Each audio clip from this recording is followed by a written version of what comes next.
భార్య వయసు మతం అంటూ ట్రోల్ చేసిన వారందరికీ అఖిల్ ఒక సమాధానంతో షాక్ ఇచ్చాడు. కొన్ని నెలల ట్రోల్స్ గురించి ఆలోచించాలా లేక నా జీవితంలోని 50 ఏళ్ల గురించి ఆలోచించాలా అంటూ చెప్పిన మాటలు ఇప్పుడు సోషల్ మీడియాలో వైరల్ అవుతున్నాయి. అసలు అఖిల్ ఏమన్నాడు, పూర్తి వివరాలు ఇప్పుడు చూద్దాం. అక్కినేని అఖిల్ జైనబ్ వివాహం జరిగినప్పటి నుండి సోషల్ మీడియాలో వీరి గురించి ఎన్నో చర్చలు జరిగాయి. పెళ్లి చాలా సింపుల్ గా జరిగిన ఆ తర్వాత మాత్రం కొందరు జైనబ్ వయసు, ఆమె మతం వంటి వ్యక్తిగత విషయాలను టార్గెట్ చేస్తూ ట్రోలింగ్ చేస్తారు. ఇప్పుడు ఆ ట్రోలింగ్ పై తొలిసారి అఖిల్ ఓపెన్ గా స్పందించడం హాట్ టాపిక్ గా మారింది. అఖిల్ మాట్లాడుతూ జైనబ్ వయసు కానీ ఆమె మతం కానీ నాకు ఎప్పుడు సమస్యగా అనిపించలేదు. మేమిద్దరం ఈ విషయాల గురించి ముందే మాట్లాడుకున్నాం అని స్పష్టం చేశాడు. అంతేకాదు సోషల్ మీడియాలో వచ్చిన విమర్శల గురించి కూడా చాలా వివరంగా చెప్పాడు. కొన్ని నెలల పాటు వచ్చిన ట్రోల్స్ గురించి ఆలోచించాలా లేక రాబోయే నా 50 ఏళ్ల జీవితాన్ని గురించి ఆలోచించాలా, నేను నా జీవితాన్ని ఎంచుకున్నాను. ఇవన్నీ నా దృష్టిలో చాలా చిన్న విషయాలు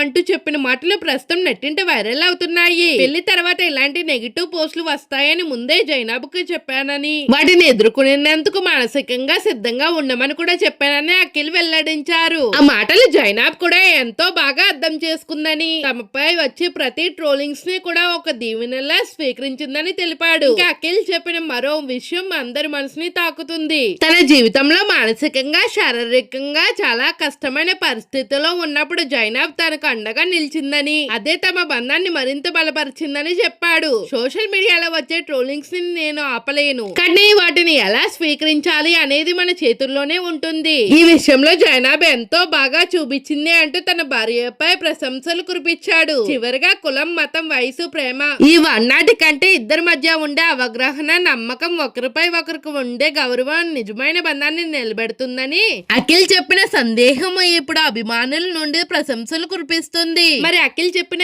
ఈ మాటలపై మీ అభిప్రాయం ఏమిటి? ట్రోల్స్ కి ఆయన ఇచ్చిన సమాధానం మీకు ఎలా అనిపించింది? మీ అభిప్రాయాన్ని కామెంట్ బాక్స్ లో తప్పకుండా చెప్పండి. ఇలాంటి తాజా సినీ అప్డేట్స్ కోసం మా ఛానల్ ని లైక్ చేసి, షేర్ చేసి, సబ్స్క్రైబ్ చేసుకోవడం మర్చిపోవద్దు.